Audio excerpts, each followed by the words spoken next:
we'll start with our prayer. Shri Gurubhyo Namaha Harihi Om Sahana Bhavatu Sahano Bhunaktu Sahaviryam Karavavahai Tejasvinavadhitamastu ma vidvishavai. Om Shanti Shanti Shanti Harihi Om Asato ma Sadgamaya Tamaso ma Jyotirgamaya Mrityurma Amritam Gamaya Aviravirmayidhi. Om Shanti Shanti Shanti Harihi Om.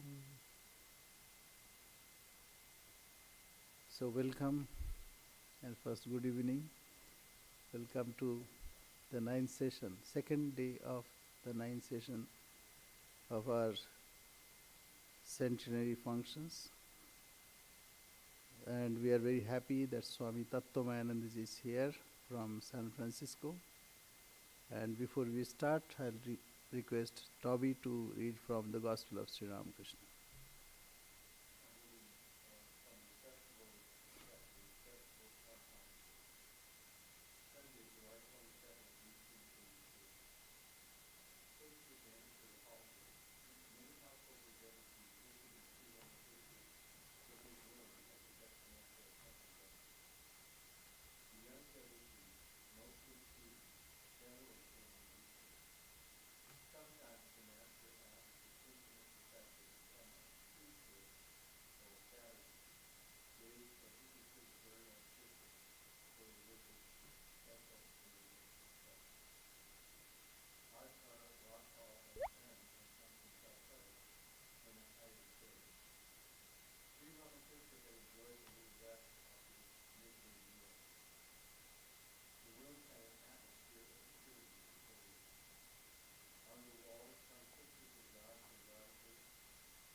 Of teachers like him? According to them, one must first practice spiritual discipline, self-restraint, self-control, forbearance, and the like. Their aim is to attain nirvana. They are followers of Vedanta. They constantly discriminate, saying, Brahman alone is real and the world illusory. But this is an extremely difficult path. If the world is illusory, then you too are illusory. The teacher who gives you the instruction is equally illusory. His words too are as illusory as a dream. But this experience is beyond the reach of the ordinary man. Do you know what it's like? If you burn camphor, nothing remains. When wood is burnt, at least a little ash is left. Finally, after the last analysis, the devotee goes into samadhi. Then, he knows nothing whatsoever of I, you, or the universe. Padmalochan was a man of deep wisdom. He had great respect for me, though at that time I constantly repeated the name of the Divine Mother. He was the court pundit of the Maharaja of Burdwan. Once he came to Calcutta and went to live in a garden house near Kamarhati. I felt a desire to see him and sent Hriday there to learn if the pundit had any vanity. I was told that he had none. Then I met him. Though a man of great knowledge and scholarship, he began to weep on hearing me sing Ram Prasad's devotional songs. We talked together a long while. Conversation with nobody else gave me such satisfaction. He said to me, "Give up the desire for the company of devotees. Otherwise, people of all sorts will come to you and make you deviate from your spiritual ideal." Once he entered into a controversy by correspondence with Uchavananda, Vaishnavacharan's guru. He told me an interesting incident. Once a meeting was called to decide whether which of the two deities, Shiva or Brahma, was the greatest. Unable to come to any decision, the pundits at last referred the matter to Padmalochan. With characteristic guilelessness, he said, "How do I know? Neither I nor any of my ancestors back to my 14th generation have seen Shiva or Brahma." About the renunciation of woman in gold, he said to me one day, "Why have you given up those things? Such distinctions as this is money and that is clay are the outcome of ignorance." What could one say to that? I replied, "I don't know all these things, my dear sir, but for my part, I cannot relish such things as money and the like." There was a pundit who was tremendously vain. He did not believe in the forms of God. But who could understand the inscrutable ways of the divine? God revealed himself to him as the primal power. This vision made the pundit unconscious for a long time. After regaining partial consciousness, he uttered only the sound ka, ka, ka. He could not fully pronounce Kali.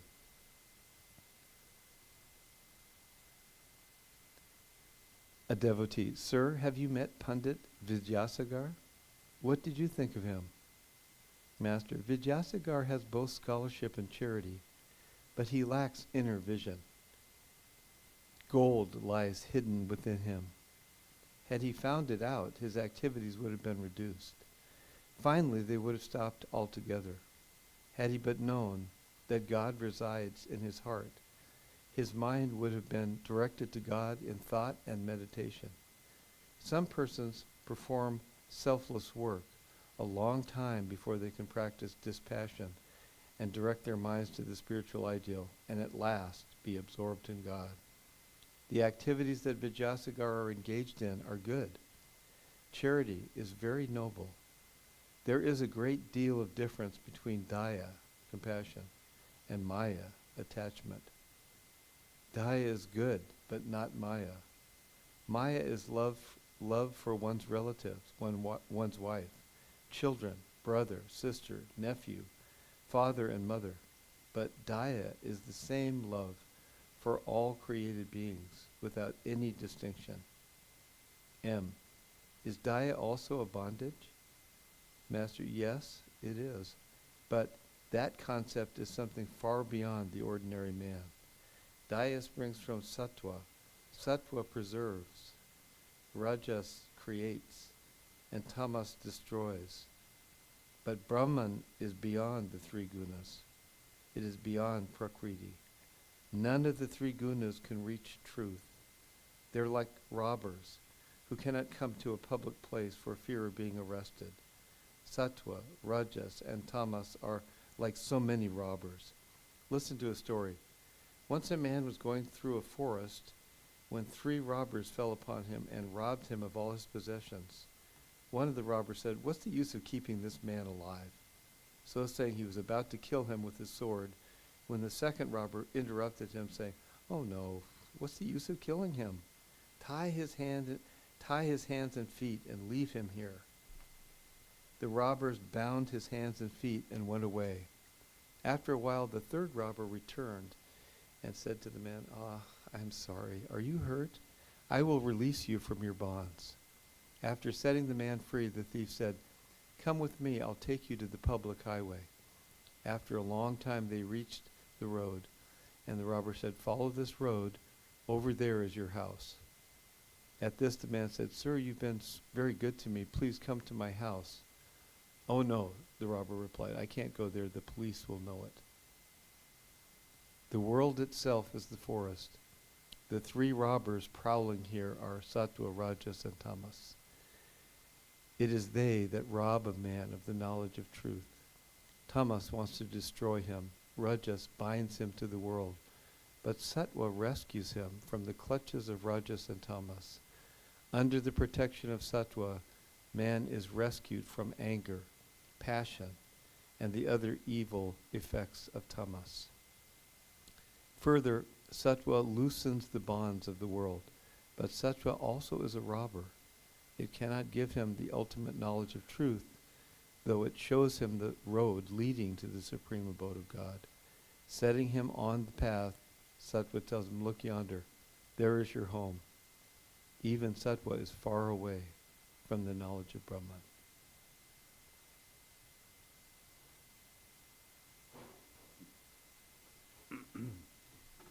Om Niranjanam Nityam Anantarupam Bhaktanukampadrita Vigraham Vai Ishavataram Parameshamidhyam Tam Ramakrishnam Shirasa Namamaha Jananim Sharadam Devim Ramakrishnam Jagadgurum Padapadme Tayoh Sritva Pranamami Muhurmuhu.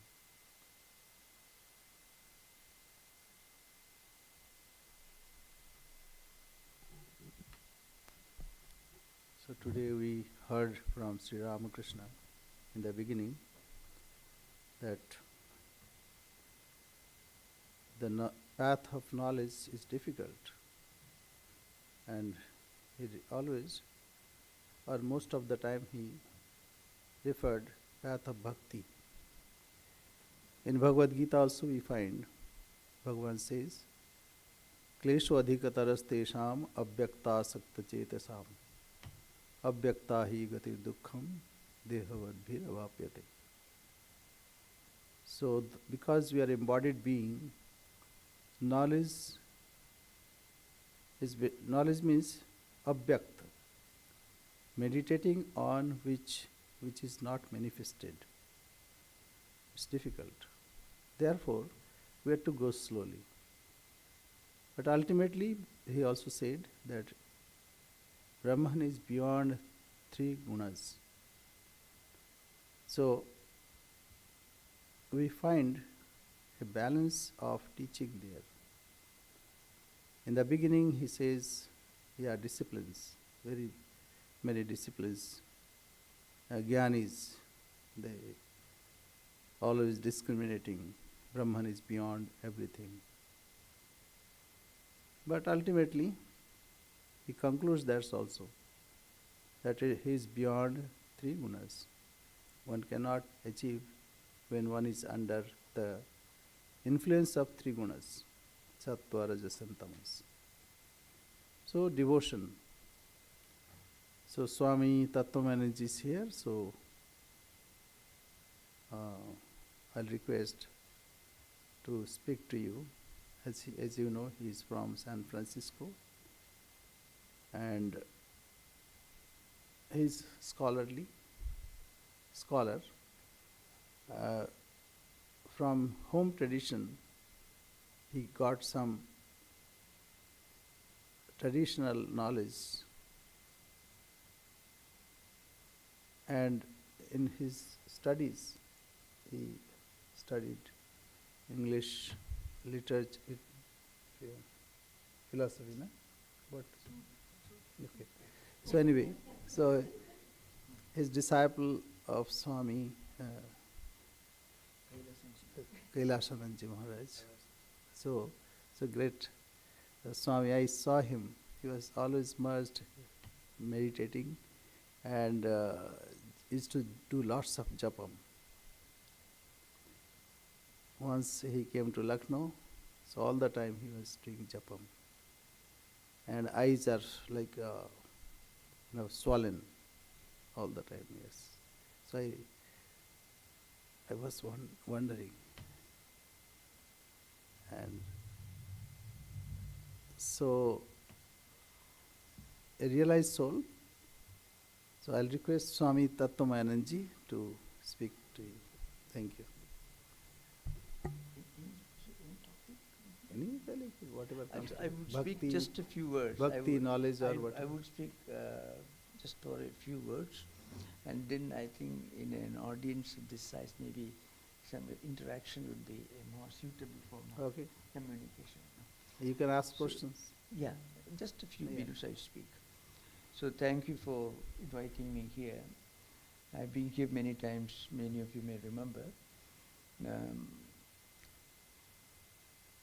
Maharaj is talking about Kailasanji Maharaj. So No, that's good. I heard a few important incidents, episodes in his life. He was given sannyasa on Kali Puja day, almost within a very, very short time. And when he came to Belur Math, which maybe at the beginning of 20th century should be, and he was a professor attached to the University of Dhaka. He was a history professor. That's what he was. And then he was asked to spend the first night in Dakshineshwar. Then the next day he returned to Belur Math. And I think he was given sannyasa within a very, very short time. An incredibly short time. That's a very, very... And then another very important, he was later the secretary of Mahapurush Maharaj. And I happened to meet him when I joined in Madras Math, 1978. I think it should be a few months before Maharaj passed away. So it was a great experience to me. And he used to, encourage brahmacharis studying Sanskrit. So somebody, maybe Tapasyanandaji must have told him, Tapasyanandaji actually incidentally was my neighbor, in a way could be belong to almost the same locality in Kerala. So Tapasyanandaji must have told him that I'm coming from a domestic background which had this Vedic studies, Sanskrit studies, going for generations. You can't be a member of the family without studying Sanskrit and Vedas. It was children have to get up early in the morning, 4:30, and then before breakfast they have to chant for several hours. So it's a tradition. So maybe the language which I first listened to must have been Sanskrit, because that Vedic study is always part of the family atmosphere.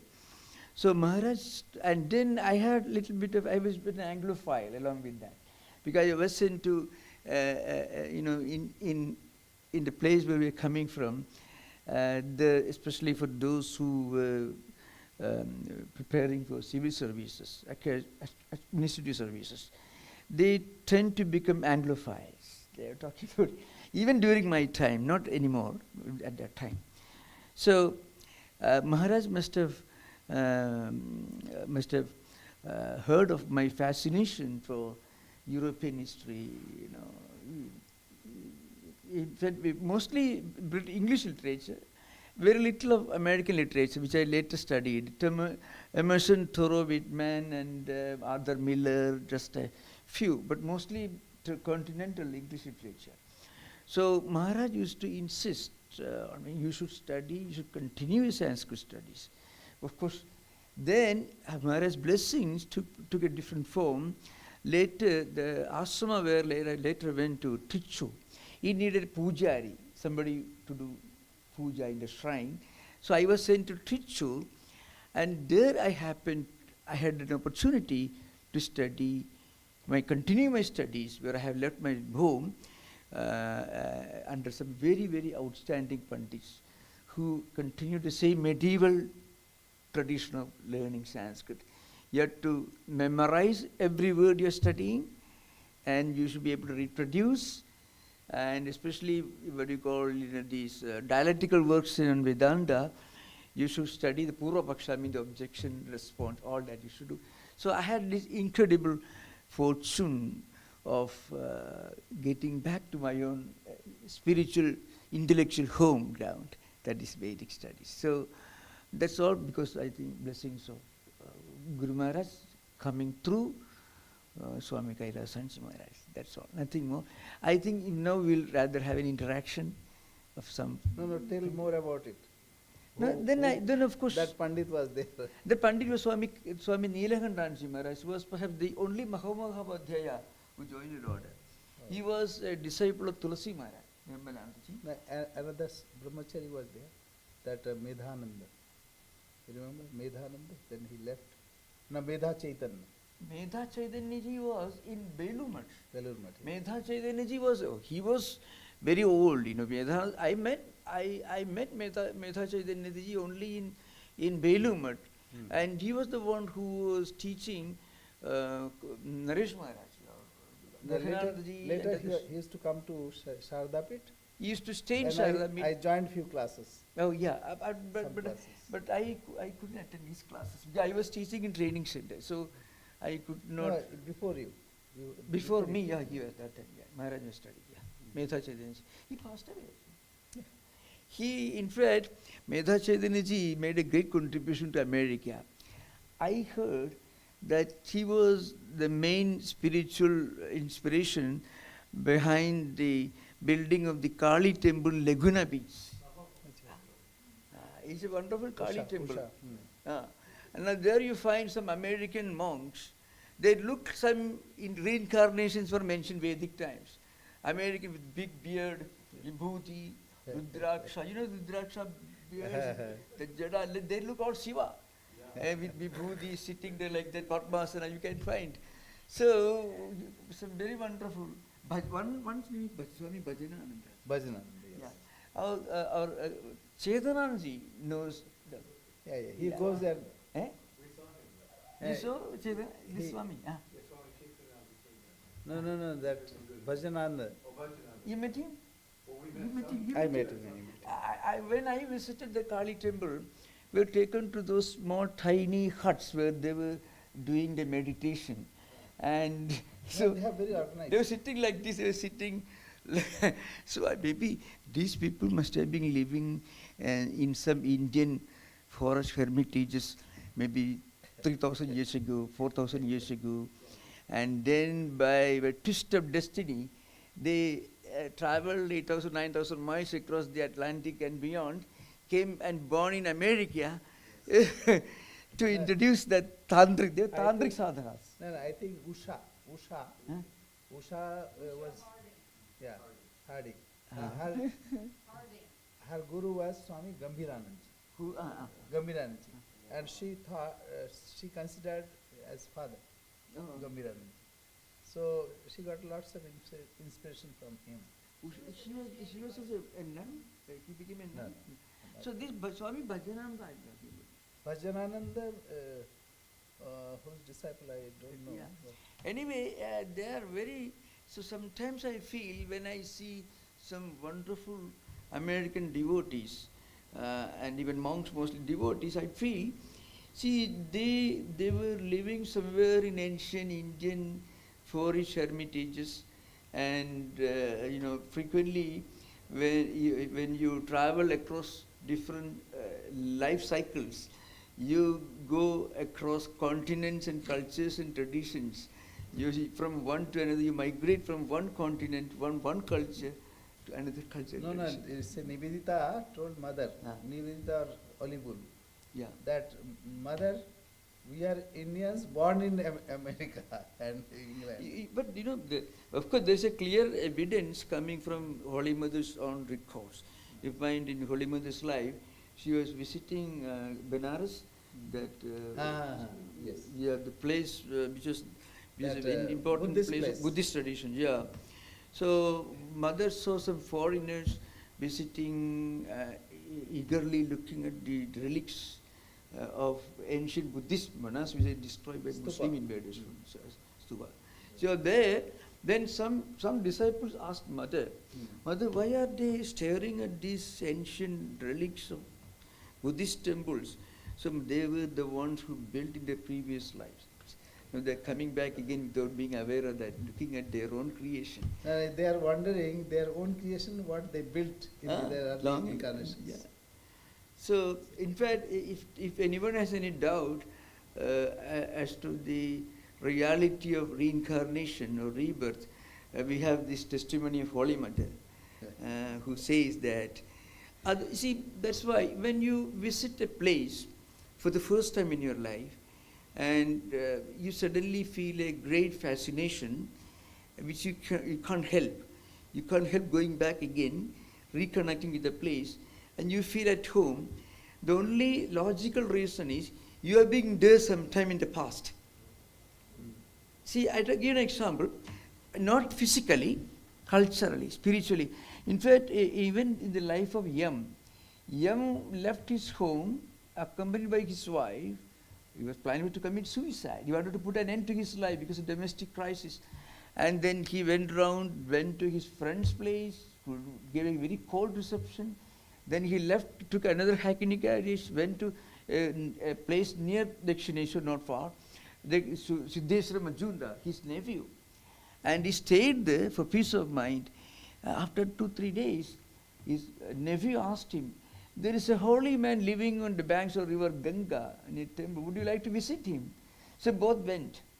And then for Yam, it was just reconnecting with his own previous life cycle. For Siddheswara Majumdar, it was just an incident, and he never went there again. For Yam, he started a new life. So that accidental visit to Sri Ramakrishna's room in the Dakshineshwar temple was the beginning of a new life for him. So there are 2 verses in the Gita, in the 6th chapter, which clearly indicate how this happens, the dynamics of reincarnation. The one is, Purvabhyasena tenaiva khriyadeki avashopi sakha. The meaning is, you'd be helpless when you reconnect with your ancient past. Avasha means you have no freedom. You'll be a prisoner of your own samskaras, your own tendencies. So you naturally reconnect with your own ancient past. Another verse comes a little later, Tatratam buddhi samyogam labhade paurodekikam.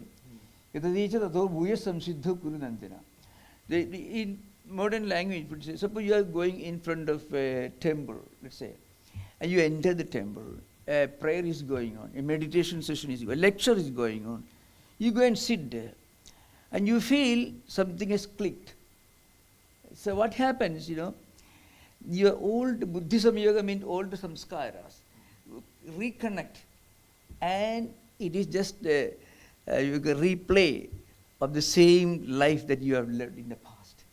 So Gita says. So that's what Mother was referring to. They don't know, they're not aware. Because in Yoga Sutra it is said, what we do with our 5 senses of perception, like eyes, ears, and your hands, your hands will be gone when you pass away. When a man dies, when the body is pushed the tube, physical body parts are gone. The ears with which you heard, the eyes with which you saw, all those things will disappear. But the impressions, samskaras, tendencies you gather through these perceptions, they will be retained in jiva. And when the jiva is reborn again, then you are born with the baggage of your own samskaras. You can't, no, I don't want it. No, it will come with you whether you want it or not. You will have a checkbook and fountain pen that you bring from your previous life. We are invested in the bank, spiritual bank, and again you continue your journey. That's why... So your samskara brought to that pandits. Yeah. Now tell about Vedic thing, because we don't listen such things. So Vedic tradition, how... Vedic, so So how Veda was... So Vedic chanting, there are 10 different forms of Vedic chanting. Prakriti and Vikriti, Vijnana, Jada, etc. Now, the Vedic chanting, Vedic tradition has been preserved by this practice of oral tradition. Even some of the scriptures, they were preserved by oral tradition. Can you imagine Shankaracharya, 32 years, he is only 32 years. when he was only 6, had already studied all the 4 Vedas, all Mahabharata, everything, which in 21st century, a Pandit will take 40 years to study. This man had carried all this in his head. And when he traveled different parts of Indian subcontinent, so Shankaracharya's influence, footprints can be found all the way from Tripureswari temple in Tripura, beyond Bangladesh, right up to Gandhara, Afghanistan, up to Badrinath, Indo-Tibetan border, up to extreme southern parts of India. So this man must have preserved in his head tens of thousands of pages of scriptures. Because the entire 4 Vedas, the Vedic corpus, huge books find. Now he was the one who classified Upanishads as a separate portion. Now Upanishads constitute a tiny fragment of the entire Vedic literature. Upanishads is a huge book. And the Bhagavad Gita, Shankaracharya wrote a commentary on the Bhagavad Gita. If you had not written a commentary, you won't be reading Gita today. So Swamiji says, among the vast, marvelous work that he did, the finding of Gita, because before Shankara, nobody ever considered Gita as a sacred book.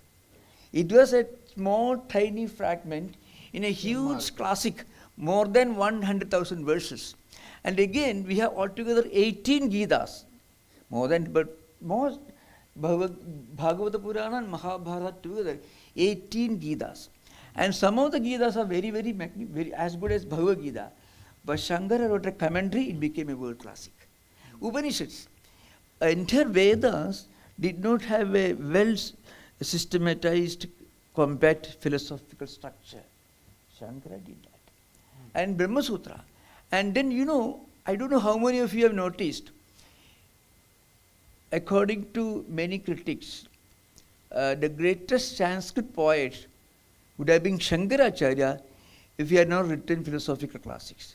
Shankaracharya wrote 93 classical poetry, poetic masterpieces, stotra. And it is so wonderful, he's placed far above Kalidasa. Kalidasa is the Shakespeare of Sanskrit literature. Kalidasa, what Shakespeare is to English language, Kalidasa is to Sanskrit language. If Shankaracharya had not written philosophical books, he would have been known as the greatest poet. So, the greatest poet, and another thing, even Maharaj is doing puja, the puja mantra. First you do arghya, padya. Padya means water, or you offer. You find puja books, you offer water, you offer vilya, you offer flowers, you offer incense stick, all written by Shankaracharya. The whole mantra. The name that we have got in Ananda, Chandrasekhara Ananda. For sannyasins, Ananda should be the name. For brahmacharin, Chaitanya. Again Shankara, Mathamnaya. There is a manual where Shankaracharya written, it is still preserved. They go on copying, transmitting. That's nice. And again, if you want to read the most magnificent summary of Shankaracharya's life and contributions, it comes from Sister Nivedita, Miss Margaret Noble, who did not know one word of Sanskrit. She was not a Sanskrit scholar per se, that understand. Yeah. That lady, she was an Irish revolutionary by instinct and a great teacher, of course. She was practicing some new models of school education in London. Sister Nivedita, you read the Web of Indian Life. 2 pages you find. I can still show you that. Where Sister Nivedita writes, modern Western people can hardly imagine a personality like Shankara. This is how it begins. Then she gives a list. She says, Augustine, Aquinas, then the founders of monastic orders rolled into one. They gave philosophy, theology, and music. And then she goes on saying that this is a greatness that we cannot understand. This is a greatness we can only appreciate from a distance, but can never understand. This is a greatness that we can appreciate only from a distance, but hardly understand. He installed hundreds of temples. He debated. And then to write this book at that time, unlike Europe, where Aquinas and Augustine, they had books in front of them, the manuscripts, because in European Catholic tradition, in the ecclesiastical tradition, they used to copy New Testament and Old Testament in Franciscan monasteries and Dominican monasteries. There is an important task of every novice in Franciscan monasteries. So they had these copies. So you find Aquinas and Augustine and they had books in front of them, right? But in India, it was absent. Everything oral. You have to hear, then you have to keep in your head. So how he did this, Now and tell that 32 years. Tell devotees how that is kept pure without leaving even a comma or the Yeah. period. How this is preserved? You tell that. Yeah, there is something, that's a very interesting story. A child of 5 or 6 years, after the sacred ceremony, had to take bath in the morning, had to recite the Vedas. Before that, he won't get breakfast. So now the point is, I tell you, suppose you consider any activity as something so sacred that you should do that only after taking bath in the morning. Child, of course, tropical climate is not very cold, but still early morning, and then you should do it with a great sense of sanctity and sacredness, and this is the most indispensable thing to do. And then, so that's why this tradition is kept alive, oral tradition. You have to memorize. Unless you memorize, nobody will take you seriously. I can give you an example. Suppose you go to any traditional debate in Uttarakashi or elsewhere. If you are a Pandit, they will ask you only 2 questions. Ko Veda, Kim Shastram. What is the area of your specialization? You must have studied other branches, but there should be something that you have inherited from as part of your lineage. Great-grandfather, grandfather, like that. What is that? They will ask you. Then what is the Vedas that's part of your lineage? Even if you study all the 4 Vedas, they will ask you. On the other hand, if you take a PhD, they will not even look at you.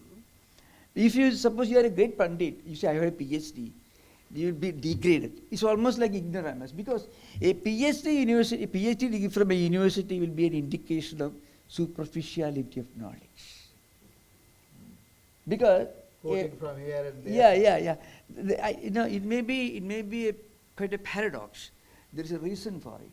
Because in traditional learning, you have to begin with the opening, the end, cover to cover memorization. Even Kalidasa's Kumarasambhava Raghuvamsha, you have to study from beginning to end with commentaries. So if you find the Indian people sometimes coming here doing well in mathematics and IT, it is because that genes are conducive to memorization. I have seen children of Indian origin doing well in spelling competitions. Yeah. But I tell you, there is one problem. Spell bee. There is one problem. In modern times, that's not enough. It is wonderful for preserving ancient culture. But in modern times, you need also creativity. So in 21st century, that's not enough. But the advantage of this tradition is that when you have no trace of how the Egyptians built these pyramids, we still know how they used to build their temples in India 5,000 years ago. The same architecture style. You are going to Belumar, some of you? Living, yeah. You have seen that gate. It was built by somebody who was part of the lineage, that structure. So the architecture, the temple architecture, even dance forms, music forms, all these are inherited as oral traditions. Living tradition. Even dance form, Bharatanatyam, the well-known book, which was a saint who wrote the authentic book on dance forms, Natya Shastra, Bharata Muni. Even dance was taught by a rishi. I wonder how a sage can do dancing, But he wrote the central book for dance forms. That's the Bible of India's folklore and dance forms, music and Bharatmuni, famous book. Anyway, it's a different story. So I don't want to say further, but I tell you, if only we had that lineage preserving the tradition all the way from Socrates. How you chanted, you tell.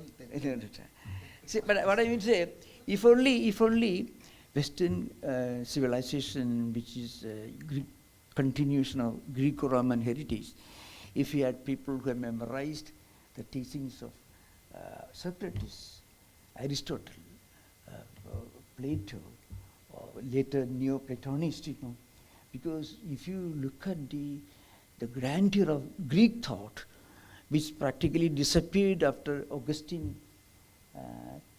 brought up with this radical sinfulness, it was gobbled up by theology. So philosophy practically died in Europe after Augustine. Again, that's what Bertrand Russell writes in the History of Western Philosophy, still standard book.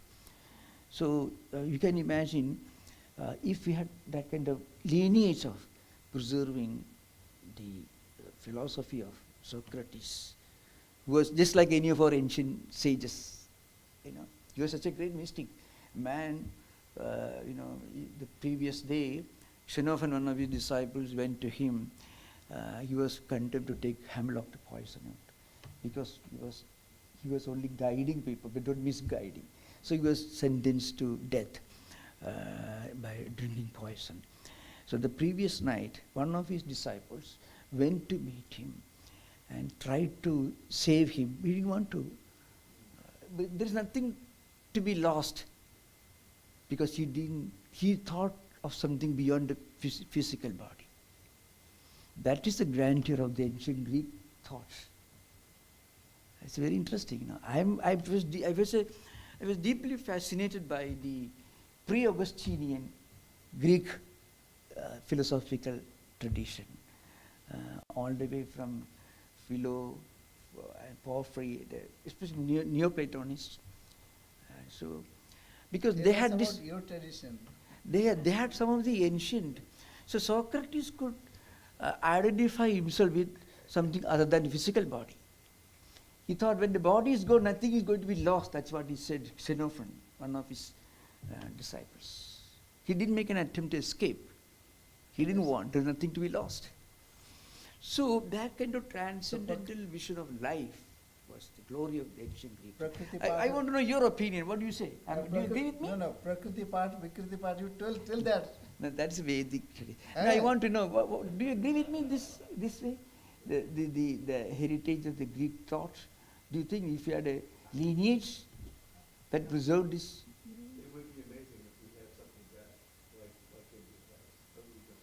We don't have exactly. Yeah. But we do have, at least we have the writings. Some example in a Prakriti part. No, that's but one thing I can tell you, but in Europe, in Christian tradition, there was a great mystic who was named Meister Eckhart, the 13th century German mystic,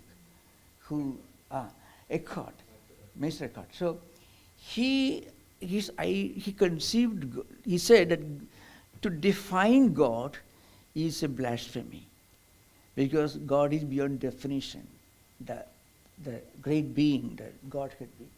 So he said, even the idea that Father, Son and Holy Ghost, a Trinity, doesn't amount to be a definition of the infinite.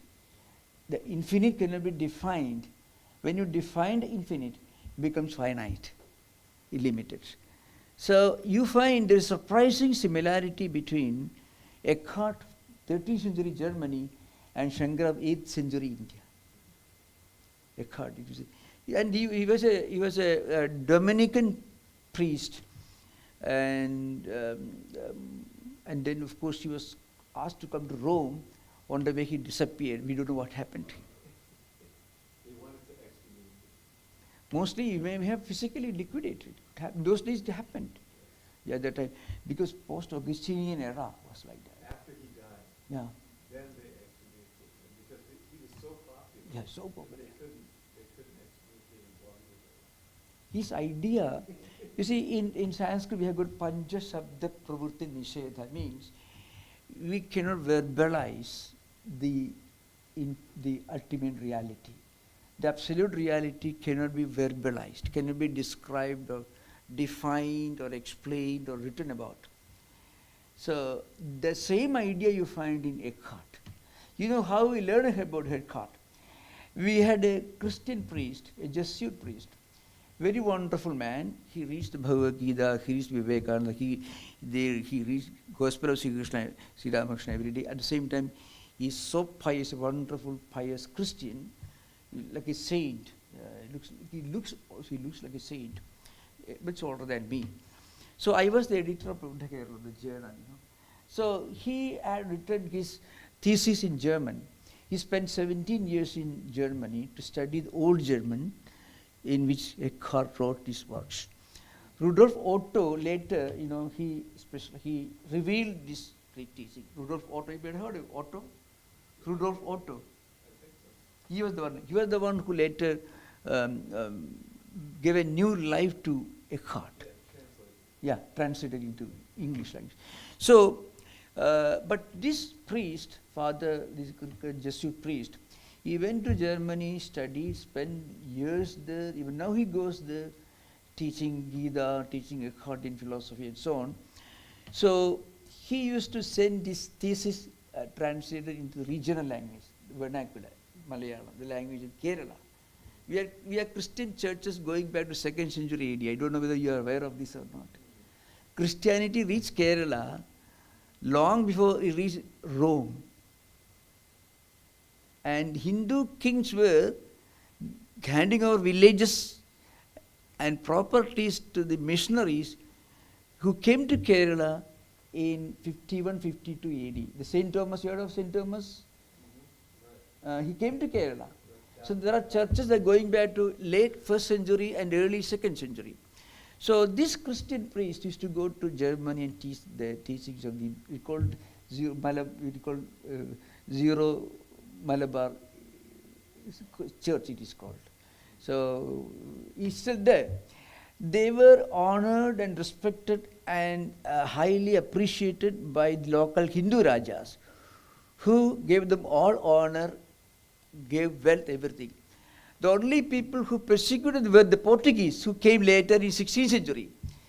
So they practically drowned their major priest in the backwaters of Kochi. They destroyed many of the ancient cemeteries. They destroyed all the Jewish cemeteries. Jewish temple going back to the same era, you know that?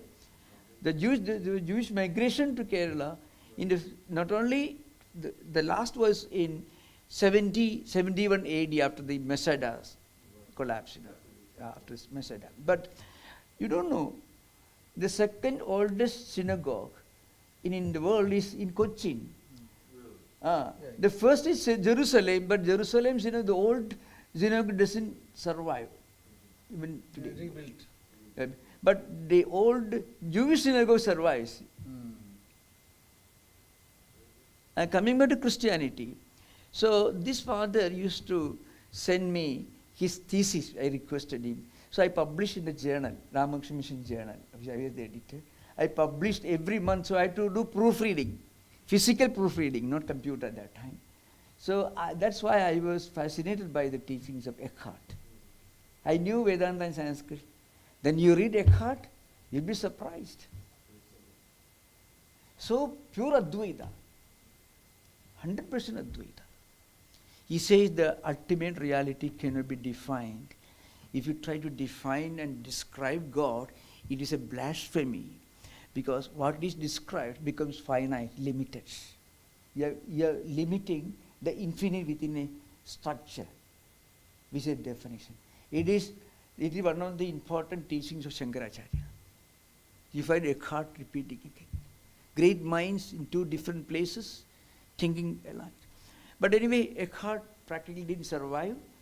Later, in European history, freedom of thought was bestowed upon European philosophers in 18th century when when Immanuel Kant came up. Before Kant, there was no real philosopher in Europe. That's the view of Bertrand Russell, whether believe him or not. But his book continues to be the foundational book for Western philosophy. Bertrand Russell. The textbook. I can see how he would appreciate that. Oh, he appreciated. He did appreciate. Yeah. So, what he means is, great men, great women also, of course, think alike in different parts of the world, separated by hundreds of thousands of miles and nationality, culture, everything. So very interesting. So what I was saying, if only we had a lineage coming all the way from Socrates, 3rd century BC to our own times, how wonderful it would have been. The West is too political. Became like that, mostly because Roman. And fight. And fight about everything. My God. So this Thousand is why years. that's why Socrates had to die. Because Yeah. no one So, could defeat his logic. yeah. No one. Even his own disciples. They wanted him to escape. He said, well, I accepted all the values of my society. How do you want us to bury you? But for that you should know who am. That is the answer. Socrates answered. The answer. Very interesting, very philosophically very enlightened age at that time, maybe, the ancient Greece. So Vedic tradition was preserved because of the oral tradition. Well, how? Again, That's the question. chanting, this How rote chanting? memorization and chanting. How? There's a How you meter- chanted? There's a meter to Meter. How you chanted? Show that. No, we we don't. would hear the young men chanting. Yeah. Today, yeah, A whole No, bunch no, of them. today they came. at 4 o'clock. Oh, right. We had a meeting, great meeting. Because the principle is the sacred mantras, Vedic songs, they do have a potency that is accumulated in thousands of years by great spiritual seekers who have chanted them with a great sense of sanctity and sacredness. And then they become potent. In 21st century, when you chant it, when you read it with all the same level of sanctity and sacredness, then you can feel the potency, the sacredness. That is true also for the Christian prayer. When Like Gregorian. a Buddhist prayer, the same thing. You know why they are chanting? Because when they pray, they feel the inner peace, and that comes out of their own sense of sanctity and sacredness. They, with the humility, they chant. So mind is sublimated, mind is refined. I often, somebody during the Stanford, I have a regular program every week. David Leventer is a regular attender and used to ask questions often. I had a program, even now he has come here. David, Well, electronically. He's attending. Online. Yes, he is attending. Oh, very David? good. David? Oh, David is there. He's on the camera. Oh, yeah. Look at the camera. Very interesting. Anyway, so which is a very wonderful session. So frequently we talk about this, the power of the words. The word becomes a powerful symbol. When you pray with a deep humility and sense of sanctity and sacredness, that word symbol becomes potent. That's why we feel inner joy. Somebody asked me during my classes, secret classes, about the Hare Krishna people. Then I told them, Hare Krishna people, in New York you find maybe hundreds of thousands, I don't know, huge, some muscular fellows wearing hardly any clothes. They shout and jump and Hare Krishna, they do that. But I told them, when they are doing this, you look at their expression of the face, they don't look violent. There is a surprised smile and they chant Hare Krishna. So Hare Krishna, Hare Rama is a mantra. I don't know with what kind of sanctity they are chanting, but it does have a positive effect on the vibrations, No, it sound was- vibrations. It was started by Chaitanya Mahaprabhu. So it Yeah, has yeah. descended. So that's coming from Like Sri ancient. Ramakrishna? Yeah, yeah. Like that, that's the- So the point is, you look at them and they look a bit sattvic expression you find on their faces. You can also see the same sattvic expression on the faces of people who pray, who do pray daily prayer. That is Because- their prayer. Yeah. So Chanting. that's what happens in all traditions. Nam Sankirtan. Buddhist monk or Christian priest, anyone, not priest, any Christian, any layman. So you find that the Actually, prayer. Our yeah, tradition also Nam Sankirtan. Yeah. Only like yeah. silently and Yeah. in meditative mood. Because this is so universal. Because among human beings, Atman is the same, body also the same. Where is the dissimilarity? That is to the extent that we have realized that truth. That's the only area where we are different. Otherwise, everything is same, practically. Everything is same. So, my understanding of Christianity was through a very wonderful person who, that too, every month I had to proofread and edit the article. That is a thesis on Mr. Eckhart. At that time, I did not know the greatness of this book, but later, when every month you have to do, it goes very deep into it. That's why Eckhart was like one of our ancient sages. But in India, they were honored even when they were alive. But in the Catholic tradition, unfortunately, they got only post-mortem recognition, canonization. Many of them had to undergo persecution and things like that. That's the only difference. That also depends on miracles. Yeah, that's true. But that's one of because the idea of direct communication with Jesus without the intervention of the church, that is totally unacceptable to Augustinian tradition. That's one thing. But the mystics transcended that barrier. That's one. Now you can say something. Some of you have anything? Well, it seems to me that your focus on perfect memorization Yeah. will kill creativity. It could happen. It has to be the same every time from 5 years old, exactly the same, you repeat the same. The Western tradition, ignore it, fight with the teacher, come up with your own. Yeah. But that breaks the Correct, lineage. correct. And then they go off Yeah. one way or another. Yeah.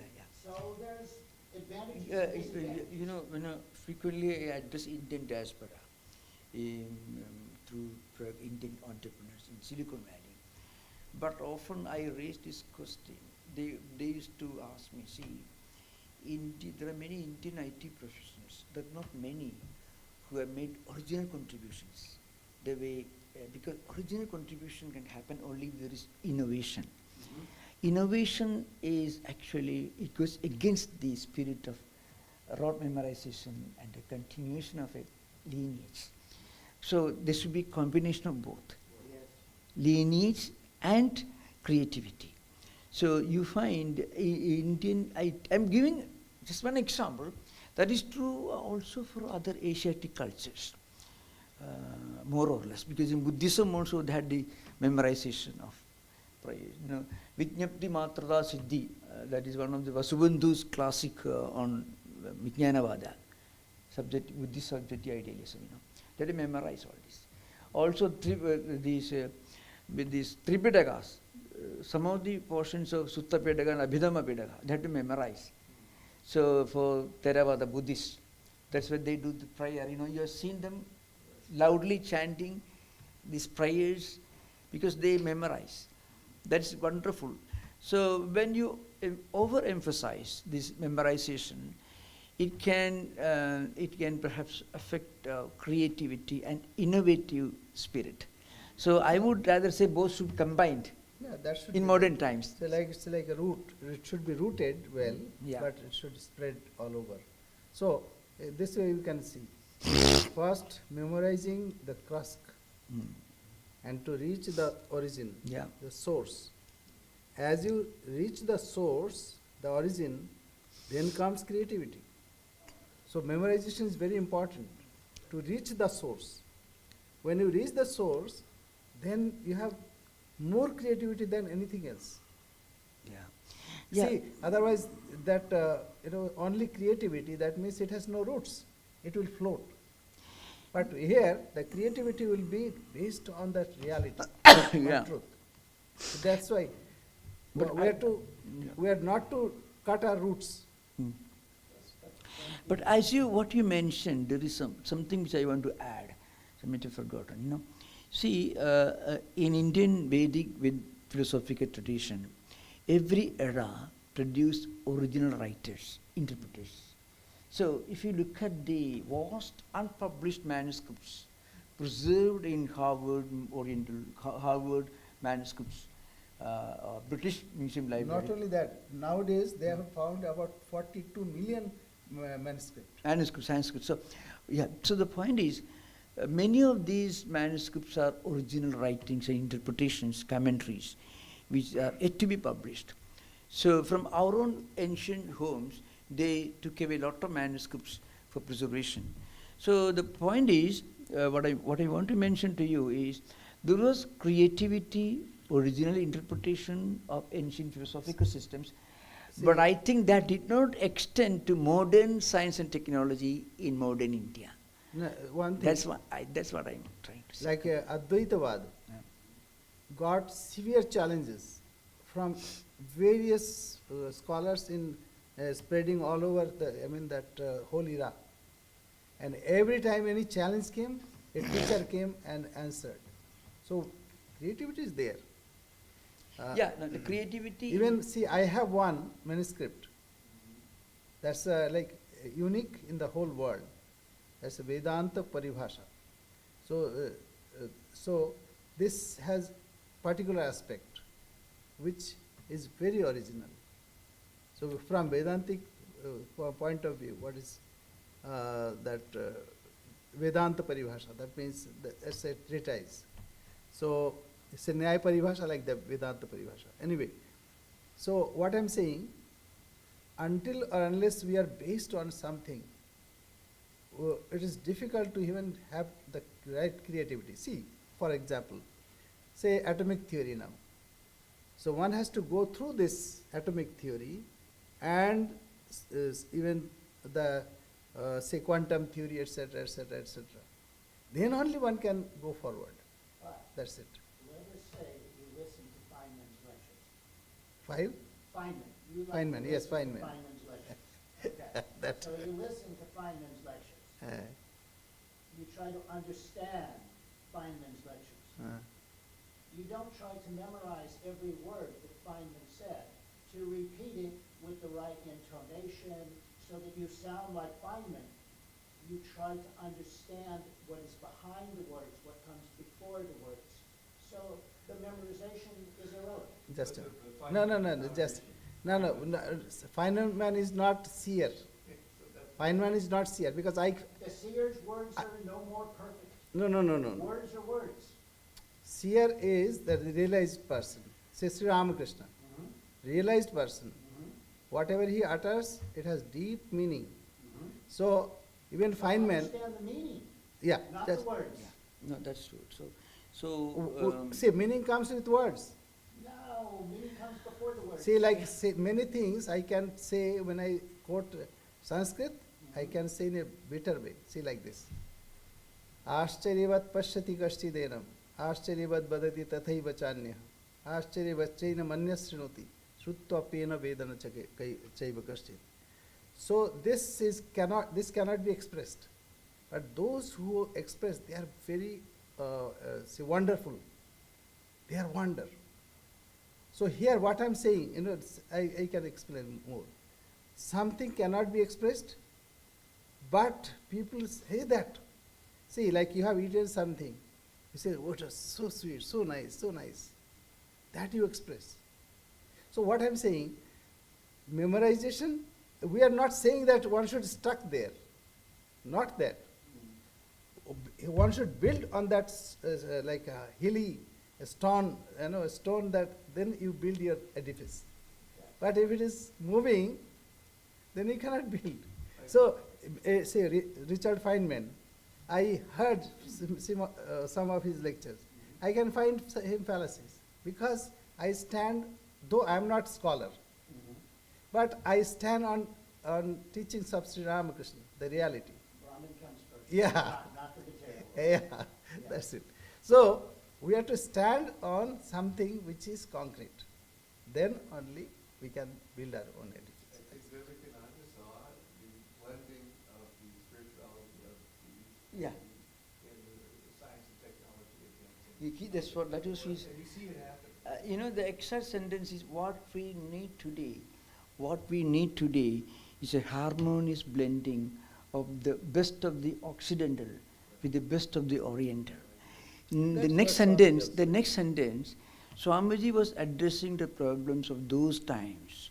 Because in India, science and technology, education, science and technology were not encouraged by the British education system.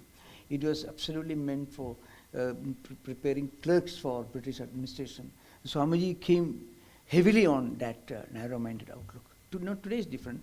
But I tell you, so what Swamiji meant was the efficiency that he found on display in Europe and America in the last decade of 19th century.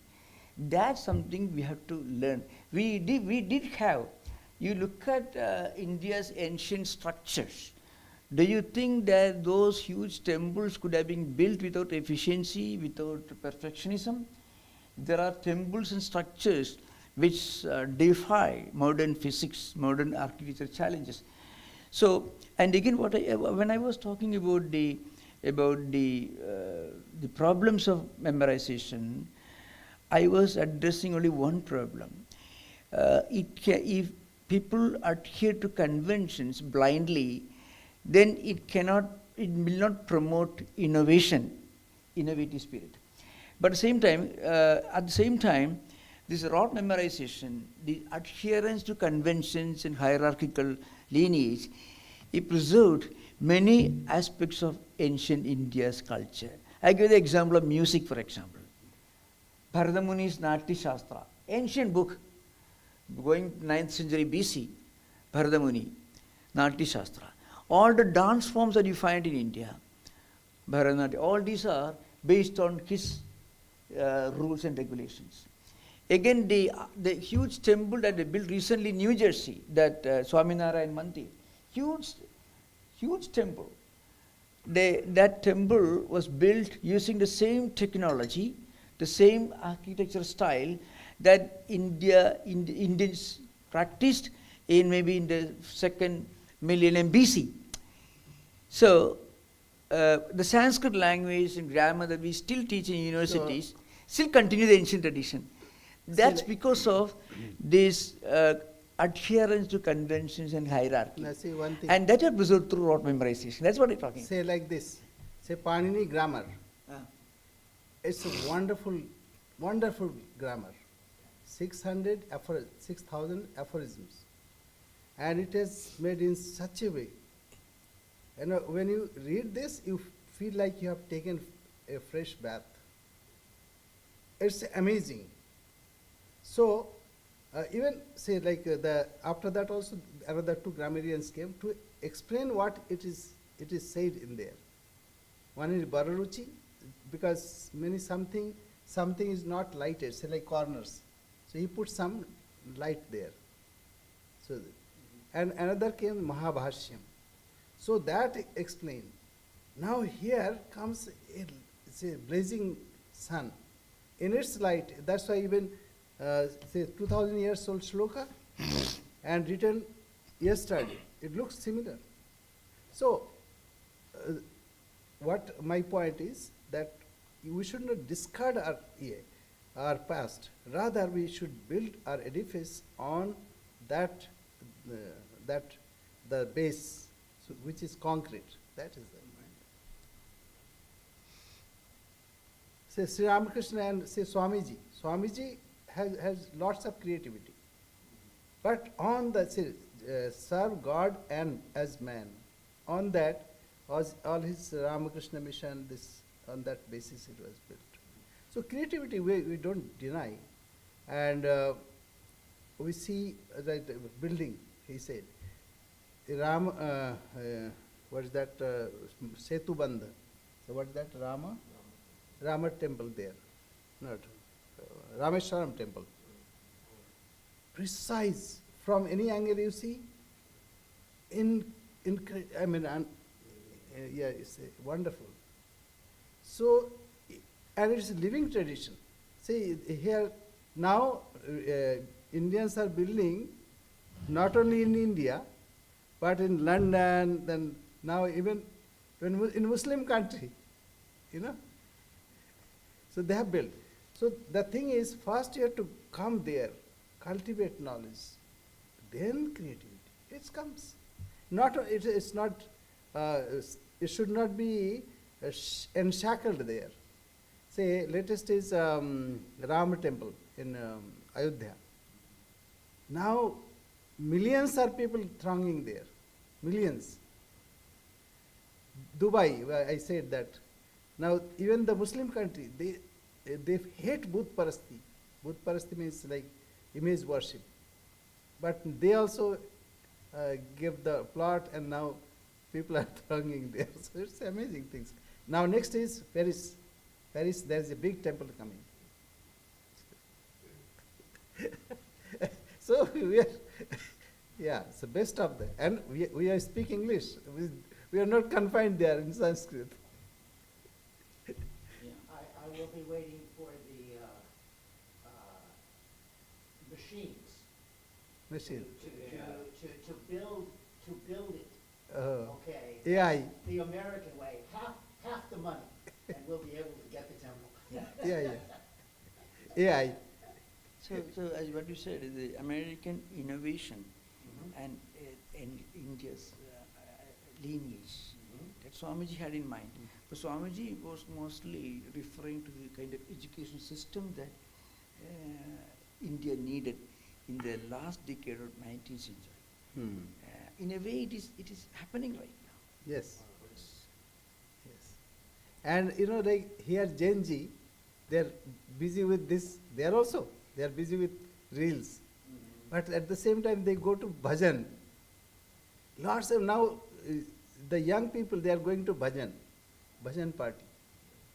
And like here Hare Krishna, it's not like that. Hare Krishna is dancing like this. But they are really serious in their pursuit. So anyway, so we hear only about war and this and that. But behind this, there is some creativity is going on. So that's a great hope. Okay, with this great hope, we have to say Jai Ma. Om Purnamada Purnamidam Purnat Purnamudachyate Purnasya Purnamadaya Purnamevavashishyate. Om Shanti Shanti Shanti. Hari Om Tat Sat. Sri Ramakrishna